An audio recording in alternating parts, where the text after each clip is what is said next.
दरोगा साहब आए हुए थे, रात ने छठ पूजा का लहर था, ये घर बंद करके ठक्कर ठक्कर मार रहा था। उनको बुझाया जो कोई चोर उर है, सेनून काट रहा है। दरोगा जी वो चारों बगल से घेर लिए, बुझा है कौन है, खोला पकड़ा। कैलाशपुरी ने रतन मिश्रा जी रहते हैं सीतामढ़ी, डुमरा नया कपड़ा सिला के ले जाते हैं यहाँ से।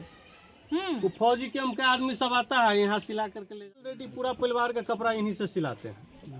कपड़ा इनसे सिला करके हम डेमापुर भी भेज देते हैं। कभी कोई शिकायत मिला है? कोई शिकायत नहीं, हम तो जैकेट भी इन्हीं से सिलवाए हुए हैं। सूरदास कपड़ा कटिंग करते हैं और आप करते हैं, उसमें अंतर क्या होता है? अंतर हम इनको तो उतना हम देखे नहीं है, लेकिन जो भी काटते सही काटते हैं। सही काटते हैं। कपड़ा सिलाई करते हैं तो कभी कोई शिकायत आता है क्या? जी नहीं आता है, हम भी पहले इन्हीं से सीखे हुए हैं। मतलब आपको भी सिखाए हुए हैं? जब वो सिलाई सिखाए थे तो आपको क्या ऐसा लगा कि हम कभी सिलाई कर पाएंगे? उस समय में सूरदास नहीं थे, उस समय ठीक थे। और उसके बाद सूरदास हो गए। वो कपड़ा सिलाई अभी भी करते हैं, कटिंग करते हैं, तो क्या आपको विश्वास था कि अंधा होने के बाद वो कपड़ा सिल पाएंगे? नहीं विश्वास। अब कैसा लग रहा है? अभी तो सक्सेसफुल है। फुल। आप भी सिलाई सेंटर चलाते हैं? जी। चलिए, ये है सूरदास के चेले, और देखिए सूरदास खुद नहीं अपने चेला को भी मास्टर बना दिए। और देखिए कि ये भी कपड़ा कटिंग करके और सिलाई करते हैं। आपके पास भी ऑर्डर आता है लोगों का? जी आता है। चलिए, ये बाकी ग्रामीण हैं, इनसे भी जानते हैं कि अंधा होने वाले व्यक्ति के बारे में इन लोगों का क्या राय है, और जब ये लोग पहले मिले होंगे तो ये लोग किस प्रकार से और अंधे लोगों के प्रति इन लोग का सोच कैसा रहता है। आप इसी गांव के हैं जी। सूरदास के बारे में क्या कहना है आपका? भैया लगेंगे हमको, हम हमारे यहाँ दुकान है, घर है यहीं पे, यहाँ पे हम भी कपड़ा सिलाते हैं। जब वो अंधे हुए होंगे तो आप छोटे रहे होंगे। हमको नहीं मालूम जब का बना। ठीक है, तो क्या आप लोग चिढ़ाते थे? नहीं चिढ़ाते? नहीं, कभी नहीं चिढ़ाते। मेरे से बड़े है भैया लगेंगे तो कैसे चिढ़ाएंगे, कोई नहीं चिढ़ाता है। आमतौर पर अगर कोई आंख बंद कर ले तो क्या अपने घर में भी घूम पाएगा? नहीं। लेकिन वो दोनों आंखों से अंधे होते हुए भी इतना कुछ कर लेते हैं। हाँ, कर लेते हैं। ये चाचा है, इनको तो जरूर पता होगा। क्या आपको सूरदास के बारे में पता है, जब वो आंखों से अंधे नहीं थे और आंख से अब अंधे हैं? अंधा होने पर हम यहाँ से, हम बाहर के।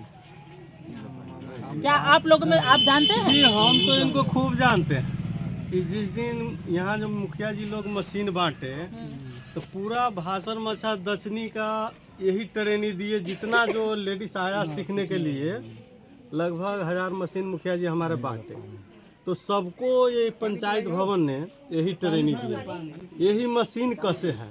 और हम तो ऑलरेडी पूरा परिवार का कपड़ा इन्हीं से सिलाते हैं। कपड़ा इनसे सिला करके हम डेमापुर भी भेज देते हैं। कभी कोई शिकायत मिला है? कोई शिकायत नहीं, हम तो जैकेट भी इन्हीं से सिलवाए हुए हैं। तो अंधा होते हुए कपड़ा कैसे सिलाई करते हैं? देख करके तो किसी का आश्चर्य नहीं होता था। एक दिन दरोगा साहब आए हुए थे, रात ने छठ पूजा का लहर था, ये घर बंद करके ठक्कर ठक्कर मार रहा था। उनको बुझाया जो कोई चोर उर है, सेनून काट रहा है। दरोगा जी वो चारों बगल से घेर लिए, बुझा है कौन है, खोला पकड़ा गया तुम। तो ये बोला जे मार साहब बोले जे क्या है सर, तो तुम क्या कर रहा है इस अंधेरा में, ना लाइट है ना बॉल है, तुम क्या कर रहा है? तो सर छठ का पर्व है, हमको ब्लाउज देना है, साया देना है बर्ती का, हम इसलिए हमारा ऊपर लोड है, हम इसलिए साया ब्लाउज सी रहे हैं। तो हम कह अरे तुम अंधा है, इस रात में साया ब्लाउज सी रहा है? तो जी उसका बाद लाइट बार के देखें, लाइट बार के देखने के बाद शायद 100 200 की 500 देवो किए। बोला भाई हम तो इतना दिन में घूमे मगर ऐसा अजूबा काम हमने नहीं देखे। यानी पुलिस वाले इनको 500 रुपया दिए? हाँ, जो हमारा जीवन का आप पहला व्यक्ति है, आपको हम प्रणाम करते हैं, आपको डिस्टर्ब किए। तो ऐसा ही आदमी है, गांव का पूरा लगभग मानिए ना 1000 बच्चा को सिखा दिए, अब मुफ्त सिखाते हैं। बहुत सारी महिलाएं बाहर सिलाई भी करती है और इन्हीं से सीख के गई है। इन्हीं से सीखे। सीतामढ़ी का महाराजा कैलाशपुरी ने रतन मिश्रा जी रहते हैं सीतामढ़ी, डुमरा नया कपड़ा सिला के ले जाते हैं यहाँ से। वो फौजी के उनके आदमी सब आता है यहाँ सिला करके ले जाता है। एक दिन इतना अच्छा सिलते हाँ, हैं। एक दिन वर्दी का उसको बटन टूट गया था, हमारा दुकान पर रुका, कहा भाई देखिए ना ये तो बटन टूट गया, हमको ये तो बटन नहीं मिलेगा हमको। हम कहीं जा करके सुलाई सूरदास जी से भेंट कीजिए, आए खड़े खड़े लगा दिए। बोला भाई हमको तो भगवान मिल गया, आदमी नहीं है, ये तो भगवान है। ये सूरदास ये कुछ जानते उनके हैं, हम गिरना ना कुछ ना जानते हैं। इनका एगो नेत्र एगो अलगे है, अंदर का नेत्र है इनका, उसी से काम करते हैं।